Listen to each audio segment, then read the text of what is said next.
Welcome back, everybody. You got Will and I Man here from the Block Runner, and today we got to talk about Moonbeam Network. So, Moonriver. Moonriver, yeah. So, it goes back to Polkadot's ecosystem. It's a lot of the projects are the same project, both on Kusama and Polkadot. So, this is focused on Moonriver just because Kusama Parachain Crowdloans is happening right now. And Moonriver is taking the lead here by a pretty good margin. And we made a Moonbeam dedicated video a long time ago. I think when we first discovered the Polkadot ecosystem, when we started investigating the Polkadot ecosystem, right? And Moonbeam, for whatever reason, just stuck out to us as like probably one of the more core important protocols within the Polkadot ecosystem, right? And that video got a lot of traction. So, I mean, so others obviously are thinking along the same lines. So if you want to go back in our history, what is it, like 4 or 5 months ago? 5 months ago, yeah. There's a Moonbeam video up there somewhere. But yeah, now it's time for Moonriver to do, display its big showcase. It's largely the same thing, just deployed on the sister chain Kusama, right? But a little bit different tokenomic scheme. So yeah, we'll get into that. So the last crowd loan, we have a winner, right? Karura won the last crowd loan and last parachain offering, and it took 501,000 Kusama tokens for that to happen. Jesus. Yeah, I don't think they needed that many, but that's how many they got. Yeah. They pretty much crushed the competition, dude. Yeah. As expected. We called it, right? I mean, it wasn't even like we don't even deserve any credit for anything. Like, that was not hard. That was not a difficult call to make. You saw this coming a million miles away, dude. Kusama, or not, no. Karura. A call of Karura clearly have, like, I don't know, some like a juggernaut of a network behind them, like, really pushing them as like the de facto all-in-one DeFi hub, right? So and that one all-in-one DeFi hub is one of the more important primitives on any network, and so it's pretty easy to predict like what kinds of primitive protocols are you going to see on new networks like a Polkadot, right? We see it on Binance Smart Chain, we saw it on Ethereum, and it was sort of easy to predict just because we know that that's sort of the foundational pillars of an ecosystem in a given network. So we have Kusama doing another crowd loan, and we have two kind of competing with each other with the next parachain offering. It's going to be Moonriver and it's going to be Kala Network. It's Moonriver and Shiden. So it was pronounced Shiden, not Shiden. We were corrected quite often in the comment section, so thank you guys for that. But yeah, so there's two in this race net right now, and so let's take a look at what they are. So we got Moonriver here, and so what is Moonriver? Moonriver is very similar as a smart contract platform on the Polkadot ecosystem. So, or in this case, Kusama, but most importantly, Polkadot and Kusama are not smart contract platforms. They're more like a framework for projects to communicate with each other through this cross-chain messaging that they have. And so Moonriver and projects like Shiden, they provide a platform for developers to make their smart contracts and deploy them on the Polkadot ecosystem. So that's largely what Moonriver is focused on, and they have a very easy kind of implementation path. It's taking your Solidity smart contracts, and that's currently deployed on Ethereum, and deploying them through Moonbeam, or in this case, Moonriver, and you have your smart contracts on the parachain that Moonbeam got, or Moonriver achieved through Kusama. So one of the interesting stuff that we need to talk about, and I think we'll get to it in the next segment here, is the difference between the token allocations of Moonriver and Moonbeam. Yeah, largely that's, I think, and I think this is happening across the board for a lot of these projects, but I think Moonbeam decided to take it a little bit further in the sense that they opened up the token allocation to like the crowd loan participants, which essentially is like the community. Right, if you're lending your Kusama to Moonriver, that's about as community involvement as you can get. Yeah. Right. So I mean, you as an organization can reward those participants with your native token, right? Like, and they've divvied up 30% of the token supply for this single act, right? This crowd loan process. So that has a lot of implications. That means the community is going to harbor a large portion of the network supply, right? Like it's a big deal. That's like right. The whole purpose of Kusama is like experimentation, I think. So if you compare Moonbeam's tokenomics model to Moonriver, clearly on Moonbeam's like Polkadot ecosystem, it's a little more what we're used to, right? Mm-hmm. A little more internal team focused, not so much community heavy, right? Yeah, so we're looking at essentially two tokens, right? The Glimmer token and the Moonriver token. So it's called MOVR. And so let's take a look at the difference between the token allocations. So let's start with Moonriver first. And as you can see here, it's a relatively simple allocation, right? We have Parachain Crowdloan at 30%, community initiatives and Parachain slot reserves at 40%. And the biggest slice here, or one of the bigger ones, is long-term network stewardship and adoption. So this is very community-focused, as the Kusama network would sort of, that's how it's designed. I mean, if you look at the Kusama's website, it's for the community, and it's a testing ground of different projects, right? But you get to test the economics on the Kusama chain before it goes onto the Polkadot ecosystem. But and so you can see that how this is being tested by the allocation. So if we compare that to Moonbeam, you see a little bit more traditional allocation, more aligned to what we see with like different projects out there today. So we have the seed funding, strategic sale, public sale, parachain bond funding, and then the team over here is at 10%, and then reserves for additional team members at 4.6%. So yeah, it's definitely set up differently. When you like, if you think about it from like a scientific perspective, you try to isolate the variables to test your assumptions. And I think one of the things that's being tested here is what's the difference between the same project with different token allocation. And I think we're going to see that play out here. With so to be honest, I'm more interested in what Moonriver is going to accomplish, just because it's a much more interesting experiment, right? We've already seen what like, I don't want to call it centralized. I mean, I don't know if their angle, like the Moonbeam angle, is like we're more centralized because we're more team focused. Mm-hmm.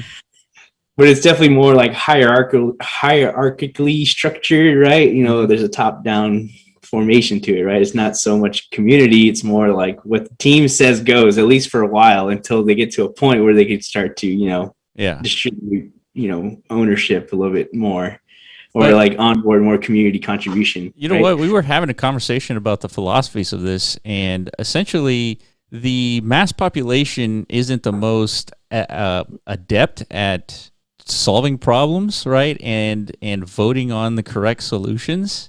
And we were saying that if you had a population that was a little bit more versed in a given ecosystem, like just take generic voting today in our governance system. Like votes happen based on very low like knowledge of what's going on. Yeah. And so you could argue that a little bit more top-down approach might work a little bit more efficiently than... Well, yeah, I think it's a certainty that it will, because it is more efficient. It's easier to come to a consensus whenever there's less actors involved, right? Well, it's not only coming to a consensus. That's been solved by blockchain.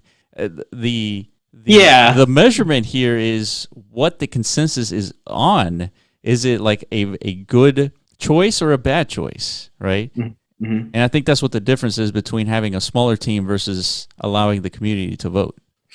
Yeah, but again, you got to factor in the fact that the community are the majority shareholders within, like, the incentives are aligned to be positive for the community. Good actors and to make the right decisions, because now you stand to gain the most from it. But you know what? I mean, if you extrapolate that, the most positive thing a community could accomplish in a vote is an airdrop of the tokens to everybody, right? So Yeah, but I don't know. I don't think there's evidence of that ever happening. Fortunately, True, there's not. I haven't heard of like a DAO just being like, you know what, fuck this, guys, because that would ruin the valuation of the token, right? It's just bad economics, and they know that. So if anybody who brings up that proposal within like a community DAO, it's going to get struck down right away because everybody wants their tokens to go up, not down. We don't want to like nuke ourselves. That's just stupid. Yeah. Right. Yeah. It's all based on self-interest, right? So we all hold these Moonriver tokens together. So let's get wildly freaking rich, guys. Like that's going to be like the internal thought mechanism, right? Driving this whole experiment forward. Like, how do we make ourselves awesome and great? So that's what gets you a little bit more interested in Moonriver versus Moonbeam, right? As far as token allocation goes. Yeah, because the guys at Moonbeam are thinking the same thing, but it's a proven model, dude. Everybody, you know, every organization in humans past like functions this way, sure, right? Yeah.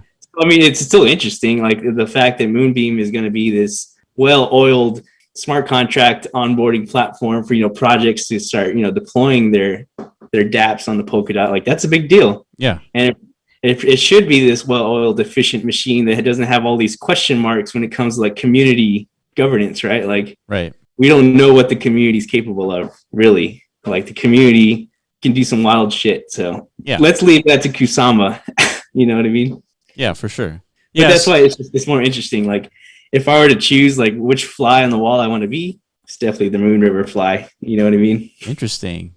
Do you agree or disagree? No, I don't agree and I don't disagree because I think both are interesting. I'm more interested, like from a technical level, of the fact that you can take the EVM of Ethereum and get your Solidity contract both deployed on Ethereum and Moonbeam, and that functionality right there is like every single Solidity developer out there needs to be paying attention, because if Polkadot ends up blowing up and Kusama ends up blowing up, I mean, you're going to have a huge platform where there's going to be a ton of people in it just because there's a better ecosystem of like interactions happening, right? You're not dealing with the same gas problem that we were dealing before when Ethereum was like going off, right? Going crazy. So yeah, I think it's, to me, it's interesting how the different dynamics based on like the allocation is going to affect the token price. Because right now we're seeing that play out right now. Polkadot is leading Kusama. And so I think for if we extrapolate that to the smaller projects like Moonbeam and Sheeden and all of them, I think their Polkadot counterpart is going to be more valuable than the Kusama counterpart. See, I'm not too quick to jump on that bandwagon, dude. Just because like I think the community aspect has still been largely unproven. I think at some point in our future trajectory, we're gonna hit this big breakthrough moment in humanity where we realize community is so much more powerful than like. That's interesting though, because we have that right now in traditional governance, and it doesn't work that well. Well, because I don't think it's the right model, you know. So I think that's what crypto is as a whole. It's just these different little micro economies at work, sure, with like different, you know, community incentives and different initiatives, different goals, whatever. Like, you know, every community has their own vision as far as where they want to go as a collective. Yeah. Well, that's the point. Like, and that's why I really like this Kusama Polkadot thing, because it's like largely the same. It's the same thing. It's just the token allocation is different. Yeah, so it is more like a little more centralized compared to a little, like, you know, more decentralized. So sure. Can this model that's like in this largely experimental phase, like, prove everyone wrong? And like, because we know, man, like, all you have to do is launch a meme token that has literally no like fundamental value to it, no utility. Yeah. And the community will gather around it and it'll take over the world. Like, look at Dogecoin, right? Yeah. That community literally took over the world for like a couple of months. You know, got Elon Musk to talk about it. Sure. So that's just an example of the power of community, right? The power of the collective. Now, they didn't really do anything good. They just produced like a fire meme for like a couple of months. And I think that's the point. I think you can get people aligned to a given token like Doge, but it's largely for little impact. Like nothing happened. Right now. So okay, so let me restate this premise here. So you're telling me that with the right incentives globally, we can have a valid and fair governance system? I don't know. That's the point, though. Like, that's what we're trying to figure out. Well, I guess answer this. I was like, if we have the right incentive mechanism for a governance system, meaning you're properly incentivized to vote and you're compensated for voting, whatever that mechanism is, you believe that if people, the entire human population, if they're properly incentivized to vote and vote intelligently for the good of humanity in this case, you think it can actually be achieved? Well, I don't think it ever ends up becoming like this where everyone's voice matters. I think what's more being tested here is whether or not people are capable of self-organizing to with these proper incentive tools now, which are cryptocurrencies and different blockchain elements. These are the tools for community organization, right? Sure, absolutely. Whether or not this can be be used for really good things is like the experiment here, right? Yeah. Like this is what we're tapping into slowly, right? So that's interesting. We'll see, dude. Yeah, and that's the stuff that interests me. That's the governance part. Can people come together and individually you are acting on your self-interest, but as a whole, it's still like something is being achieved. Yeah. You know what I mean? Yeah, absolutely. That is interesting, and you're right. Yeah. That is what's being tested here, specifically in the Polkadot and Kusama ecosystem, because that is the variable. That's the variable that's changed, is the token allocation. Yeah. So who knows? Like if this side is more community focused, if I'm right, and we all of a sudden we come to this realization, community is way more powerful than hierarchy, then these protocols are going to just completely smash what's on Polkadot. And who knows, Kusama could flip Polkadot one day. Yeah. Hence the title of this video, right? Yeah. Will Kusama flip Polkadot? Yeah. Will the community flip the hierarchy? Yeah, man. And I'm totally into that narrative for whatever reason. To me, that's one of the more interesting attempts that humanity is because it's powerful. I mean, look what happened with AMC, right? When people get behind a narrative, they support that narrative, and it took down that hedge fund. Exactly. At least it took them down for a week, but nonetheless. Yeah, and why? Because all of a sudden the tools are made available for the average day user. With the tool being Robinhood. Yeah. Now we all have personal stake and investment in this narrative, right? I own GameStop shares now. Before I didn't know how to acquire stocks, but thanks to Robinhood making it easy for me, now we can form a community. We're all aligned. Yes. We all have ownership in this community called GameStop. Yeah. We've basically essentially formed a DAO. We've self-organized through the internet and communications to take down our enemy. Yeah. You know what I mean? You vote with your dollars, right? That's what happened. Yeah. So it's they kind of the world has kind of figured out how to self-organize on their own, but the crypto tooling is it's designed for that. Yeah, that's right. That's right. So yeah, that's interesting, man. I think Moonbeam, obviously they're going to win the next crowd loan for Kusama, so that's why we're talking about them. Definitely pay attention to what's going on Polkadot.js. There's an entire dashboard of exactly that whole crowd loan function happening right in front of you. Just click on auctions and you can see it evolve right in front of your eyes, and it's going to end within the next 5 days. So we're going to see a second winner here, and this is going to happen for a number of weeks. So we're going to be covering this for a while, and keep an eye on Moonriver and Moonbeam. And that's the video for today. Follow us on Twitter at The Block Runner, and also at MetaZone.io, and also at Ethermon_NFT. And subscribe, let us know what you think about Moonbeam, and we will catch you in the next video. Peace out.